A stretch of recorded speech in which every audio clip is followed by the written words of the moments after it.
Well, here we are with another 2011 black Charger in my garage, ready to get all fixed up. This is a 2011 Mopar 11 is what these are known as. They have the blue stripe that goes from the bottom of the valance all the way up over the hood, through the interior, and over the trunk lid. They have a couple other really cool features like a 391 LSD rear end. That's probably my favorite part of the whole car. It was supposed to have front and rear strut braces on the tops. Somebody took those off this car. I gave a whole introduction on this car in my previous video. Go ahead and check that out if you haven't already.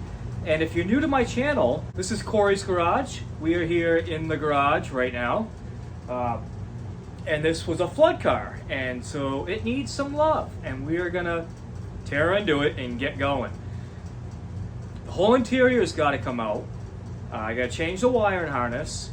I found a little bit of an issue with the engine. I don't think it's actually gonna be a real issue, but we'll go over that in just a second. I've already got a little bit of the interior tore apart because I was messing around with it. Discovered that I do need a new body control module, which I've already ordered.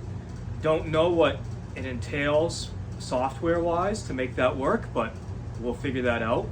As I'd mentioned in a previous video, I have a body wiring harness for a 2013 Chrysler 300C. So I had the same engine, and I'm going to replace this harness. I think I can use that other harness, or at least the majority of it. I might have to swap some things over, but I think if anything, that harness might just have more options built into it than what I need. So if that's the case, that would be fantastic. I know the fuse box is exactly the same. This fuse box is junk in the trunk. Junk fuse box in the trunk. And a bunch of the wiring harness just isn't that great, so I'm going to replace it. So let me just show you what I got going on, and then we'll proceed to rip that interior out and get going. Got the plugs all out, and there's good news and maybe not so good. Most of them look perfect, except for number 8. Number 8 looks like it probably got some water in there. And there's a little bit, I think that's just oil or gas on that one plug from number 1. So I'm going to grab my scope and look down in there. This will be the first time I've actually needed to use the thing. So using my little scope here, I've looked at every cylinder and everything looked good except for number 4, cylinder number 4, this one here. This one's got some rust in the cylinder for sure.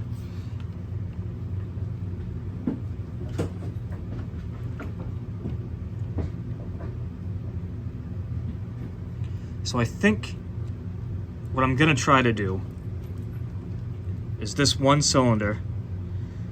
I'm gonna put some stuff in there. Maybe some transmission fluid, maybe a little bit of diesel fuel. Let's see. But all the other cylinders were really clean, as far as I could tell. What likely happened is that exhaust valve on cylinder 4 was probably open, and some water, it could have been even from just moving the car, water might have got in that one cylinder. So we're going to try to clean that one up. So I did end up putting in 2 cylinders. The rest of them all looked clean as far as I could tell, but cylinder 4 was the worst, and cylinder 8 was probably close to equally bad. I just couldn't see the cylinder walls because of the way that the camera goes down in there. If you can't go very deep, you can't see the walls. I made a bonehead mistake though. So I was putting fluid. First I put quite a bit of PB Blaster. I sprayed into those 2 cylinders. Then I followed that up with transmission fluid. And I was using a funnel and I was dumping it into this one. And as I was dumping it in, I was kind of looking at this other spark plug hole, wait until I could see the fluid. And dumped in quite a bit of fluid, like maybe a third of a quart, and still no fluid was coming out of that hole. And I was kind of confused as to, like, where's the fluid going? Well, it wasn't until later in the day that it just occurred to me that those exhaust valves are open, or exhaust valve is open. So as I'm dumping in fluid, by the time the cylinder got full, that fluid is just running down the exhaust. I don't know why I didn't think about that, because that's where the water came from, is from the exhaust. This engine was not run underwater, from what I can tell. There's nothing showing, there was no water in the air box. There's nothing showing that water passed through the throttle body, and only cylinders that had exhaust valves open got any water in them. So my theory is the exhaust got full of water, and then when they towed the car, water, it might have picked it up from the rear or something, and then water got into those two cylinders that have the exhaust valves open. The rest of it's perfect, and so I'm leaving that to sit while I do the whole interior job, and then I will pump the fluid out of these two cylinders and we will try to spin it over. But I'm pretty confident it's going to be just fine. I think that the transmission probably also won't have water in it, because it looks like that's probably the vent. I should know this, but I don't. I've swapped engines on these and I just still didn't really pick up on that, but that's probably the transmission vent. If that's the case, then no water got in the transmission. I still need to check out the rear end. That could be full of water, and maybe figure out how to get water out of the exhaust. And unfortunately, a whole bunch of transmission fluids probably in this bank. So that's not going to be a good thing. That's going to ruin likely the catalytic converter if it's not already. There's a good chance both cats are already plugged from having water sit in them. And if that's the case, then I may have no choice but to put long tube headers on this and a full exhaust. That would be terrible if I had to do that. I would have no choice at all but to put long tube headers on it. I don't really know how else you could fix it. All right, let's get on to the interior. As I said, I've already started ripping things apart. The center console's already disconnected. I've had the stereo out of it. I've had just a couple various things. Here's the body control module that I actually did take apart, and I took a little video of that. I cleaned it up and put it back together. It was corroded halfway up the board. There are some various bracketry areas in here that are corroded that I'll probably clean up. The water went up to about here, so it is a little bit of a mess, but we're gonna rip the whole interior out. I don't think I'm gonna take the actual dash out, but we'll see when we get there. One thing that may make me take the dash out is down in here. See that big yellow plug? That goes to the airbag computer. That airbag computer was underwater. The cable going to it really doesn't look that bad, but I'm replacing that anyways as part of the rest of the harness. But to get that computer out, I think the dashboard has to lift up. Maybe I'll see better once I get down in there, but that's what it looks like to me, and that's gonna mean taking the dash at least partially out. I don't know. Get the whole trunk to take apart. Basically everything's coming out. These side panels are coming out. This under part here is coming out. The part that covers the speakers coming out. Seats are coming out. Carpet's all coming out. This part's coming out. I've already done this wire and harness job before on a 2013 Chrysler 300C, which is why I have a spare wire and harness, brand new. You may wonder, why would I still have one if I'd already did the job? Well, I ordered the wrong one. I got a really good deal of $300 for one, and it was wrong. And so then I had to still pay like another $1,100 or something like that, and got the correct harness and swapped that all over. That was a whole different story, but that's all on this channel as well. Here are just some parts like the glove box, things like that I've already taken out. Not a big deal. To a lot of people, doing a job like this would be scary. It's not. There's very, very little to actually taking this stuff apart. The hardest part really is probably taking the seats out. Just the way that they have to go through the door, kind of funny. But I'm not going to record it all because it's kind of a bore to watch me take apart the interior. But I will pick back up once it's all cleaned out, the carpet's out, and we'll see what we got. So stick around. We'll see you in just a second. Interior is just about out. I've just got to get the front seat to go forward so I can get the rear bolts out of it. And so I've got some wires in the plug, and I did just get it to move. And I was able to see that it's the yellow wire with the red stripe and a orange wire with a blue stripe. And it's the motor right in the front here, and it goes across. It's interesting because it's got like hoses on it, which makes it seem like it's air, like an air pump, which I don't know.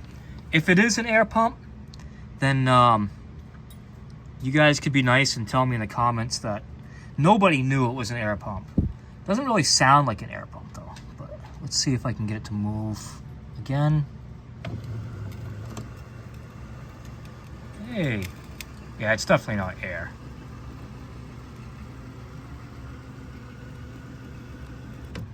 Must be some sort of like cables on the pump, on the motor that run through those tubes. I'll get a better look at it once I get it out, but just thought I'd show you guys how I was doing that. I can easily get to those bolts now. Perfect. So some speaker wire, battery,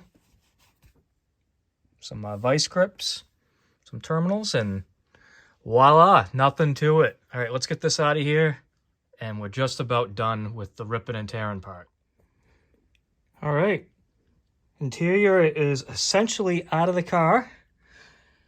Door panels, dash, and headliner is all that's left in here. You can see it's still a little wet. But the good news is nothing looks bad. Like, it's not like the floor rusted up. You know, if it would have sat like this forever, it would have. But everything looks great, you know, considering. This whole shifter gizmo, I'm going to clean that all up. I'll clean all this up. There's some, you know, salt and crap in there, but not bad. I've got the back carpet just hanging over this engine block in front of the furnace here. It is soaked, so it's just dripping dry. Trunk's all cleaned out. I've got one wire that I'm curious about here. Somebody added it. So there's this wire here. It's got this plug on the end that goes nowhere. And that went all the way to the back of the stereo. I knew it wasn't factory when I saw here it was all rolled up. And then it went to this connection in the back of the factory radio. The only thing I could think of was maybe somebody had a backup camera in this. But that doesn't look like enough cable for that. I mean, enough wires for that. There's like a shield and 2 wires. So I don't really know. Oh, and then it got powered up. That somebody was tapped into this wire here to power it. So I don't know. I have no idea what that would be. If anybody does, let me know. I'm taking it out because I don't think I need it. So the next step is going to be to pull the entire wire and harness out and then lay it next to my other wire and harness that I have, the brand new one, and see if it's going to work, and if it will, see how much work it's going to take to make it work, because I know it's not the same.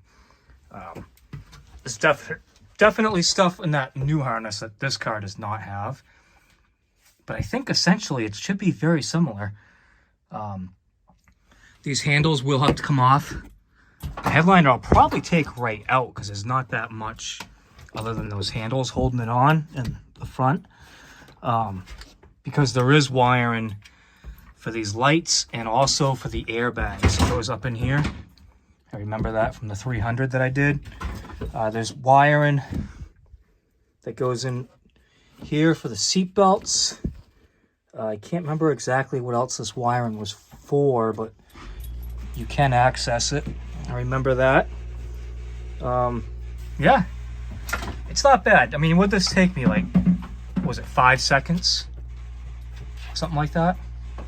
In reality, it probably took 2.5, 3 hours.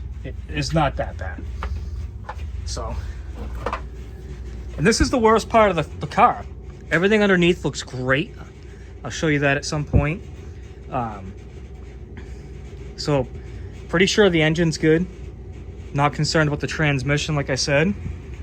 Rear end I'll have to check out, but I'm sure it's good. If anything, it's got water in it, I'll have to drain it. So if I replace the wiring harness, that body computer, maybe the stereo and the airbag computer down there, everything else should be pretty good.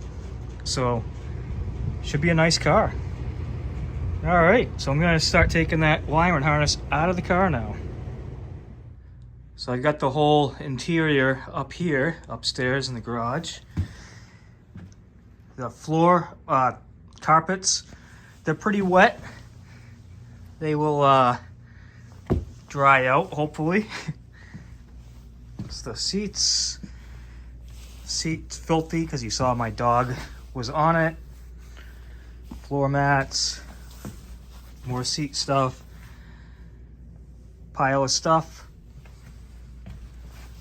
It's really not that bad. It looks like a lot of stuff, but it's really not that big a deal. Here is the brand new wiring harness. Like I said, I don't know if I can make this work or not, but I think I can. We will see. I know there's a lot that's going to be different, but it may not be all that different. But yeah, I'm going to get the other harness out of the car. I'm going to lay this one all out nice and neat, and I'll lay the other one out nice and neat and see what can be done. Can it be used? Can it not? I have no idea yet. Wiring harness is out of the car. That actually really wasn't all that bad. It's completely out. Had to drop the headliner. Not completely out, but some of it, or most of it, to get to the side curtain airbags, to unplug those. Everything's out. Up in the driver's side footwell, you have to pull the e-brake assembly to get to the door harness. And like I said, I've done all this already before on a 300, same car. See, there's still some water in here, but not much. But I don't actually mind that I had to pull that because I'm going to clean that up. There's a little bit of rust in this bracketry right here. It's really not that bad. That's probably the worst in the whole car. And it only goes up really until like right here. So I may clean that up. I'll probably at least hit it with some sort of rust killer preventer. Probably won't go crazy with it.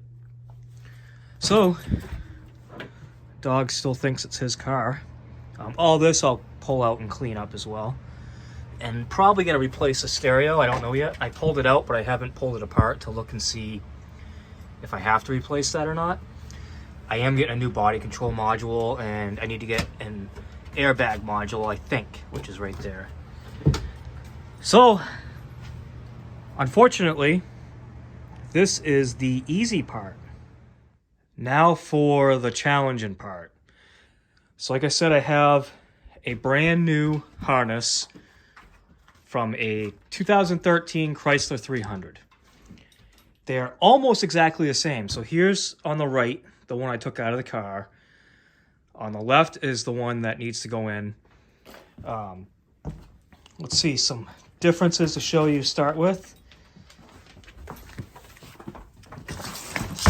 Now the fuse box is exactly the same, and even the fuses are even in the same spots.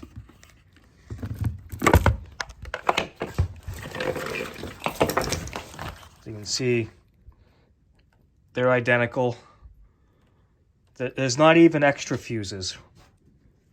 So maybe one or two in the smaller area here. I think there's a few gray fuse here. 25 amp is missing from this box, but for the most part, they're pretty damn close. Now that is about where things start to get kind of tricky. Now,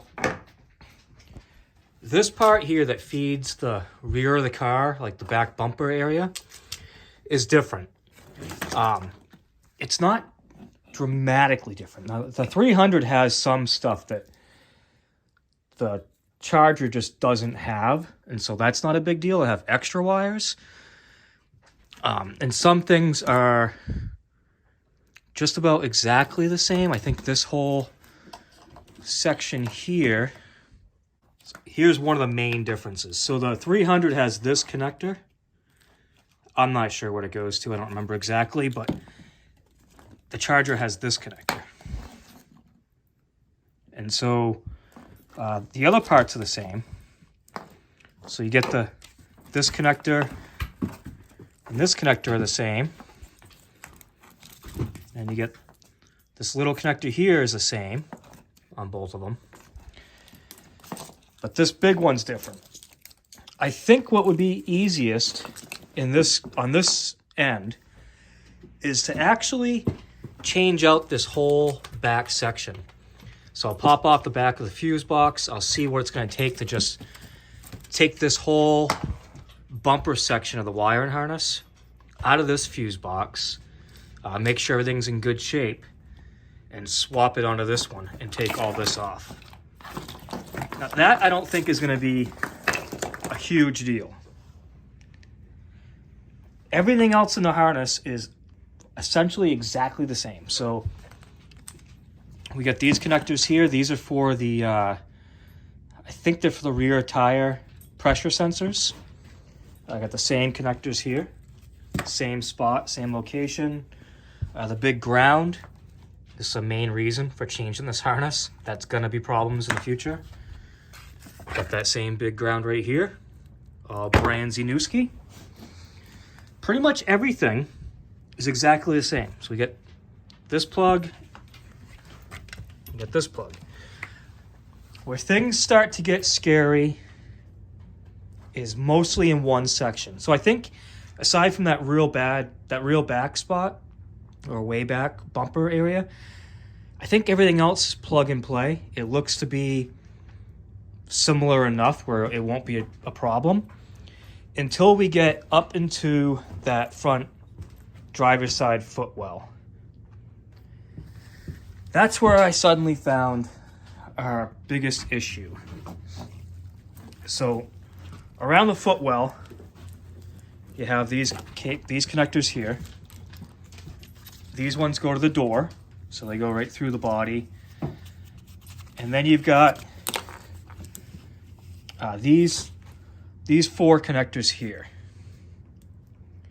Now, some of these I don't think are even used in the Charger, but some I know are. This one I know is. This goes up to that e-brake. And then on my other harness, so once again we have the door connectors, which are the same. I think even the color code's even almost the same. Very similar. And then we have the e-brake connector. So we got this is just the switch to tell you the brake is on. And then this goes to something near the e-brake. And on The new harness, we have this big green plug that goes to something near the e-brake. This is the biggest problem. So this harness is original to the 300, the Charger, and this goes up by the footwell above the park and brake, e-brake, whatever, and it powers up stuff.